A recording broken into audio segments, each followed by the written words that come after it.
Hey, what's up, everybody? Um, trying this again. This is the second attempt here. I'm going to try to do get this going. So, welcome out. It's Positively Atheist, and I am here. I'm your host, Eddie. I'm happy to be talking with you amongst the stars. I'm going to be throwing out some links here in just a moment. If you would like to come on to this discussion, if you want to come on, sorry about that. If you want, I'm still getting used to this. I know I keep saying that, but it's a lot to keep track of. If you've ever done live streaming, it can be a little nauseating, just trying to figure it all out, put it all together. So what we're going to be doing today is I'm going to be discussing today the new year. We're going to be having a New Year's discussion, talking about your New Year's resolutions. What are your personal? What are your goals for the future for yourself, for your friends, your family, your community, and all those things? Maybe business goals, those types of things. Maybe they're goals regarding your religious belief or your deconversion experience. I'm gonna be telling you in just a few moments about some New Year's resolutions I've had in the past, and one in particular that I think you'll find somewhat interesting. But before I do, I'm going to get just some just there's a couple people who need to get some links for today's video. So I'm gonna plan on starting our show today officially in about 10 minutes. So please stay tuned. And I'm gonna get you on here and get this thing moving in about 10 minutes. So that'd be about 350. I'm gonna put that on the screen as well. 350, and we're gonna be doing that today. So come on in, throw your comments and suggestions in the comments section. I'll be using that for fuel for the conversation today, and I'll be happy to put in anything you want to say to try to have that conversation. If you would like to come on air as well and have a live discussion with me on air, uh, if you want to just have a conversation, if you want to even argue, we can do that too here on the air. So please feel free to do so. If you do come on, I do ask that you use your camera, because we'll want to have that conversation with live video feed. So just give me a moment. We'll come right back to you in just a few minutes.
Hey, what's up, everybody? We're going to be getting started here in just a few short moments. Getting a couple of things queued up for today's discussion. Today, we're going to be discussing New Year's resolutions. What are your plans for the New Year's? How are you planning on celebrating? What are your traditions for your celebrations? Or do you have any religious traditions that you still have or you are practicing? And what are your goals for this next year? For those of you who are religious, how many conversions are you trying to make this next year? How many? For those of you who are atheists, how many conversions you trying to make? Uh, Today we're going to be just having a fun discussion about our the New Year's resolution, trying to get to 200 subscribers. I'm close to that point, so make sure to like and subscribe to the channel if you're checking this out either now or after the fact. And I'll be happy to do the best we can. So just give me a moment while I get a couple of things queued up, and we'll get right back to the live stream.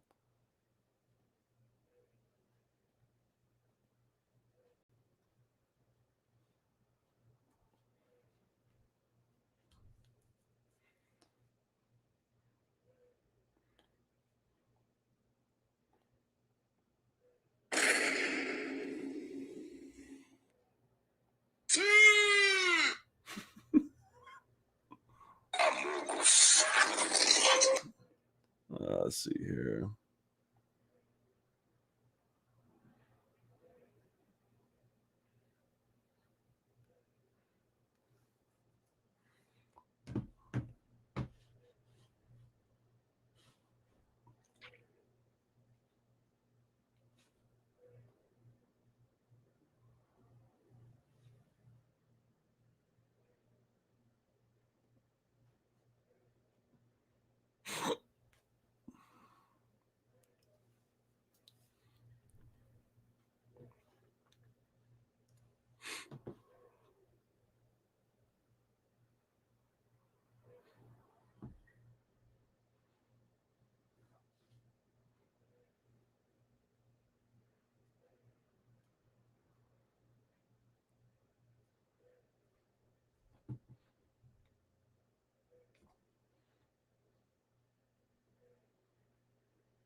All right. Hey, what's up, everyone? Back with the live stream. We are starting up. It's starting about a minute early. Hey, what's up, C Real? What's up? What's up? So, today we are going to be discussing a lot of topics. I have a couple of really interesting ones to discuss with you today. Not going to lie, trying to get to that 200 mark on the subscribers. So, if you're watching, please don't forget to like and subscribe. I would really appreciate that. That would be awesome if you could just throw in that like and subscribe and throw a comment in if you have a topic you want to discuss today in our live stream. It's ask an atheist topic every time we have this. I love to have participants comments, conversations, and yeah, input. So if you, I'd love to try. I'm going to do my best to try to moderate the discussion today, but please, be patient. I'm still trying to figure out how to do all this. What's up? Hey, C Real. Real says what's up. I love it. Um, Make it really hard. All right, so I'm going to try to keep up with the chats as much as possible.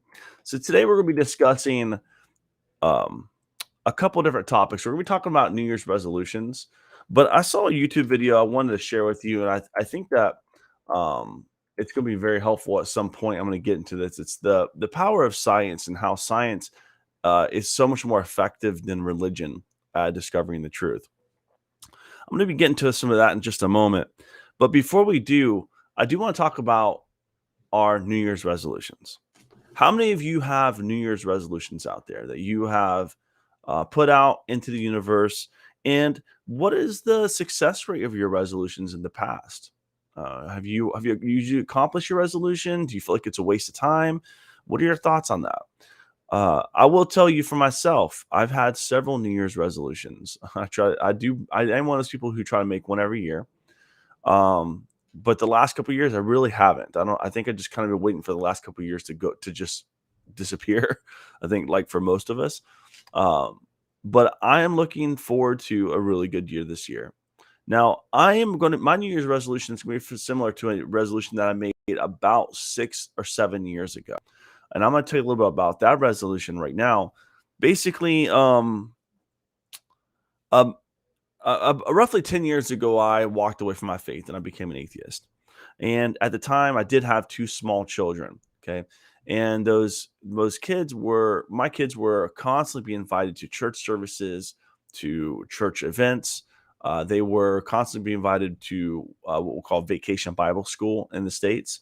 And if you've never heard of Vacation Bible School, it's basically where parents essentially drop off their kids with church, members of a church who have like a week long ministry program where the kids basically learn Bible stories, they sing songs, and they get a lot of candy.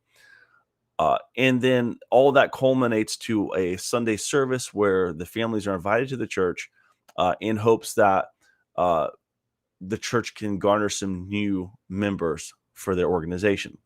And if you've never experienced it before, it's incredibly effective. It's effective for multiple reasons. One, the most important thing is, and by the way, churches are very aware of this, um, that kids will believe anything they're told, especially if it comes from an adult, especially if that adult is providing candy. So it's got the perfect combination for a church to be able to reach the minds of young people. And it's so effective not only on that level, but it's also effective on its strategy because I know parents who literally would plan their entire summers based upon the vacation Bible school schedule in town. So they would drop off their kids at a different church every single week throughout the entire summer. So a period of like 2 or 3 months, this kid would be going to a different VBS every single week. It's like free childcare in the evenings. Now, even this was the case, even if the person didn't even know anybody at the church, if they just want to drop them off at the church, they would just do that. This is how effective vacation Bible school programming is. And it's really sad too. It's sad because of the it's sad because of basically the fact that these kids are so vulnerable and that these parents are just literally dropping them off with these oftentimes strangers. And I remember for me, for the first couple of years of being an atheist, I still, I just kind of let my kids just go. I never felt super comfortable with it. In fact, I would actually sometimes just go in there and just sit in the back just so I can find out what they're being taught and have those conversations. Because they really wanted to go. All their friends were going, the family members were going, cousins, and they all wanted to get invited. And so I never wanted to be that person that would just say no to things, right? Um, I just don't feel like it's super effective. Uh, but I also never want to be the person who just I didn't want to be the kind of father that just kind of let my kids just listen to everybody else's opinions and not hear my own. So there's a delicate balance to strike there. I say all that to say it was really discouraging for several years. I remember just feeling so defeated, and because I just felt like everyone around me was religious and pushing religious ideologies, not only to myself but to my kids.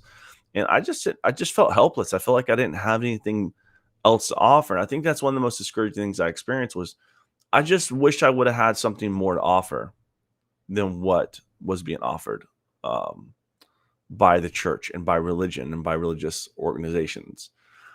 So about 6 years ago, I made a New Year's resolution, and that was I wanted to create a positive alternative to the religious institutions. I wanted to create a community for people like myself who don't believe, but still have families and still want to find a way to connect based on shared values. Um, and I stumbled across an organization called Oasis. Oasis is a secular uh, humanist organization that's seeking to provide um, community based upon shared values. So I'll go over a couple of things with you about Oasis just so you can see it because I think that um, Oasis. Yeah, if you go to you can actually see their website if you go to oasisnetwork.com. And so I started a chapter, the North Orlando chapter here, um, a couple years ago. And it's been 5 or 6 years in the making, and it's been an uphill battle. It really has. But this is kind of what they've been doing. So this was my New Year's resolution 6 years ago to get this a chapter launched here in Central Florida. Um, So Oasis is a place for non-religious to come together, celebrate the human experience. They're driven by shared core values. People are more important than beliefs. Reality is known through reason. Meaning comes through making a difference. Human hands solve human problems, and be accepting and be accepted. So this was my New Year's resolution 6 years ago to get this chapter going, and it's still going today. It's my longest. It's my longest New Year's resolution to date. It's 6 years in the making, still in progress. Been through this journey, but I'll meet some really cool people and find some inspiration, both personally and professionally, even. And so, this was my New Year's resolution. Then, I would love to hear about your New Year's resolutions. Put them in the comments section below as we go along today. If you have any thoughts, any commentary, if you want to get on camera and you want to have a conversation with me, even a debate, feel free to do so. And I will send you a link so you can get involved in that. I'm going to start doing these live streams a little more regularly. I want to actually schedule them so that we can, yeah, so we can schedule them and, people can know they're coming up because I have a lot of people message me say that they wish they would have known when it was happening. That's my fault. I'm trying to get better at that. Uh, and if you have any questions about atheism, if you have any questions about religion that you want to discuss, any topics, feel free to jump on the live stream and I'll be happy to do my best to get those to you. So, what about New Year's resolutions? Do you think they're a good idea? Do you feel like that it's something that we should be doing? Because I think a lot of people get really discouraged when they set their New Year's resolutions and they just don't accomplish them.